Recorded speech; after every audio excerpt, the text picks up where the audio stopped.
بلوچستان کی تاریخ میں خضدار کی بہت بڑی اہمیت رہی ہے۔ خضدار کو یونانیوں نے کوریان لکھا ہے۔ خضدار ایک چھوٹی سی زرخیز پانی سے بھرپور جالوان کی چھوٹی مگر بہت ہی خوبصورت وادی ہے۔ جغرافیہ کے ماہر ولیم بیفن نے اپنے 1680 کے نقشے میں خضدار کو چیریان ظاہر کیا ہے۔ سیوٹر نے اپنے ہندوستان کے 1740 کے نقشے میں کوردار ایچمول بھی ایک جغرافیہ کا ماہر ہے۔ 1715 کے اپنے ہندوستان کے نقشے میں بھی کوردار ظاہر کیا ہے۔ 7ویں صدی میں عربوں نے اس خطے کو فتح کیا تو خضدار مکمل اسلام کے زیر اثر آیا۔ یاد رہے کہ اسلام حضرت عمر رضی اللہ عنہ کے زمانہ میں خضدار پہنچ چکا تھا۔ خضدار نام عربی کے دو الفاظوں کا مرکب ہے۔ خض کا مطلب ہے مضبوطی سے قائم رہنا جبکہ دار کا مطلب ہے جگہ یا گھر۔ اس طرح خضدار کا مطلب بنتا ہے مضبوطی سے قائم رہنے کی جگہ۔ ایک اور مقامی مذہبی محقق حضرت مولانا محمد حجازی کے مطابق خضدار کو اس کی خوبصورتی کی وجہ سے عربوں نے قصدار کا نام بھی دیا تھا۔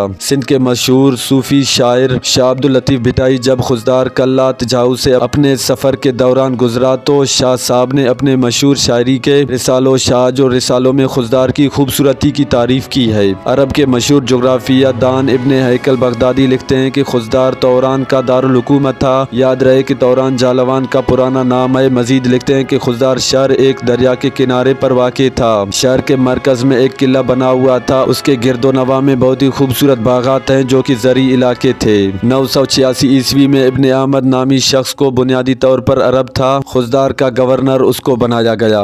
خضدار شہر دو حصوں میں تقسیم تھا۔ ایک حصہ گورنر کے رہائش کے طور پر استعمال ہوتا تھا جبکہ دوسرا حصہ عوامی سرگرمی کاروبار کے لیے مختص تھا۔ ایک راستہ جو ایران سے نکلتا تھا خضدار کو شمال میں قلعہ گندھاوا سے ہو کر آگے ملتان سے ملاتا تھا جبکہ دوسرا راستہ خضدار کو کیرتر پہاڑ سے ارباب کے راستہ سیون سندھ سے ہو کر پورے سندھ سے ملاتا تھا۔ جب عربوں کا بادشاہی سلسلہ زوال پذیر ہوا تو ابو منصور نصیر الدین نے 997-977 میں خضدار کو عربوں سے فتح کیا جس کا تعلق غزنی سلسلہ بادشاہت سے تھا۔ خضدار میں 4 قلعوں کی کنرات ہیں یعنی کوہیر قلعہ، حلوائی کی چوٹی کا قلعہ، شاہی باغ قلعہ اور خان خدائیداد خان کا قلعہ۔ خضدار کوہیر قلعہ یہ قلعہ یونین کونسل اوباڑ کے میری بھٹ کے ٹیلے پر واقع ہے جسے سانسانید گورنر نے پتھر اور مٹی سے تعمیر کروائے تھے۔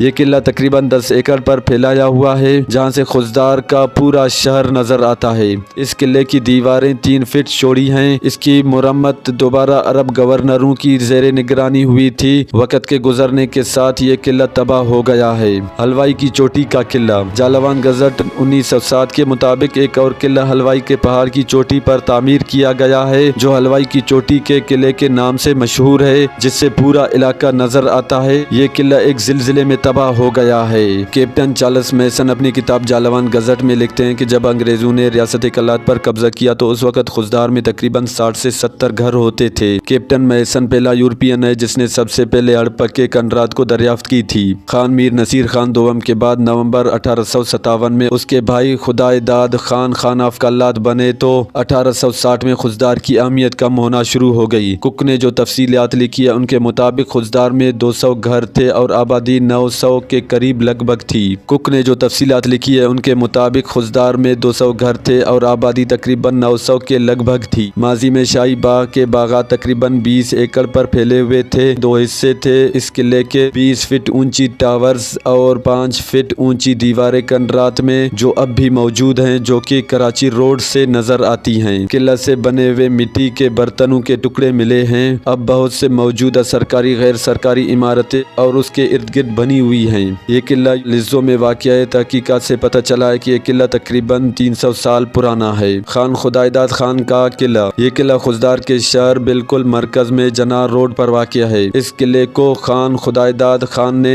1872 میں تعمیر کروایا تھا۔ جب ڈاکٹر بلیو نے اس علاقہ کا دورہ کیا تو یہاں جھونپڑیاں دیکھی۔ اس نے اپنی ڈائری میں لکھا ہے کہ خضدار سے تھوڑے ہی فاصلہ پر ایک قلعہ ہے۔ اس نے اس کی دیواروں کا ذکر کیا ہے۔ اس نے لکھا ہے کہ اس قلعہ کو 1871 میں تعمیر کیا گیا ہے۔ مزید لکھتے ہیں کہ وہ اس قلعہ کی تعمیر کا مقصد یہاں سے گزرنے والے کاروانوں کی حفاظت کرنا ہے۔ وہ مزید یہ بھی ذکر کرتے ہیں کہ اس قلعہ میں 50 پیدل سپاہی اور 60 براوی لیویز ہوا کرتے تھے جن کے پاس بندوقیں تھیں۔ کیپٹن پی ڈی میل لینڈ نے 1881 میں اس قلعہ کا دورہ کیا۔ خضدار شہر کا یہ قلعہ تقریباً 4 ایکڑ پر پھیلا ہوا ہے۔ اس کی دیواریں مٹی اور پتھر سے بنی ہوئی ہیں جو